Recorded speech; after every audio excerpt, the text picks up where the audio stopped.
Vienas pirmųjų mano prisiminimų, slepiuosi spintoje su mama, o tėvas su kirviu kapoja sienas, duris, ieško mūsų, nes sukapos mamą. Esu mačiusi ją labai sumuštą, smaugiamą, kaip į ją skrieja peiliai. Ir įsminga. Įsminga visai netoli galvos į sieną. Bėgusi vidury žiemos, nakties, basomis ieškotis pagalbos. Ne kartą. Plėšusi tėvą nuo mamos, nes mama jau buvo be sąmonės. O jis ją dar daužo. Visą tai vyko, kol buvau vaikas, iki mokykloje.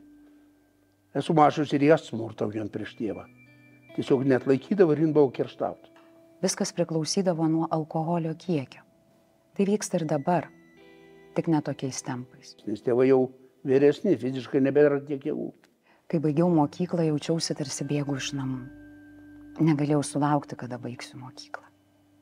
Praėjo beveik 20 metų, o aš vis dar miegu jautriai. Ir dar sapnuoju, kaip tėvas užmuša mamą. Liūdna, kad visas kaimas žinojo. Bet tai buvo įprasta realybė, atseit nieko nepadarysi. Policija atvažiavusi geriausiu atveju išveždavo tėvą keliom valandom prablaivyti. Kad grįžęs, jis būtų dar agresyvesnis ir turėtų daugiau jėgų. Aš jaučiausi bejėgė. Ir mano pirmieji santykiai irgi buvo smurtiniai. Galvojau, jei nėra mėlynių, jei tik plėšo mano rūbus, daužo daiktus, laiko atrėmęs į sieną ir grasina. Arba vadina visais blogiausiais žodžiais. Nesiskaito smurtą. Laimę supratau. Nors vis dar gaila mamos, kuri taip ir nepaliko tėvo. Gaila ir tėvo. Gaila abiejų tokio nelaimingo gyvenimo. Iš nepažįstamų moterų sulaukiu žinučių, kad patiria smurtinius santykius. Ir aš kalbu ne tik apie fizinį smurtą. Pastaruoju metu gal net daugiau to tokio psichologinio, emocinio, finansinio smurto, šantažo. Tai irgi smurto rūšys. Skriaudikai visada yra ten, kur Buča.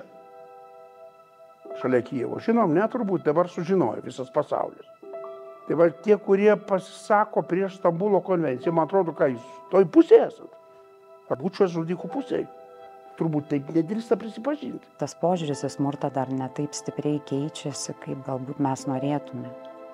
Tas toks stereotipas, kad tai yra dviejų žmonių reikalas, tik šeimos rėmose vykstantis dalykai ir niekas tarsi neturi teisės į juos kištis, bet tai nėra tik dviejų žmonių reikalas, tai yra mūsų visų reikalas. Kuo mes garsiau apie tai kalbėsim, kuo labiau mes kreipsim savo fokusą, ta problema nebus nustumta į šalį.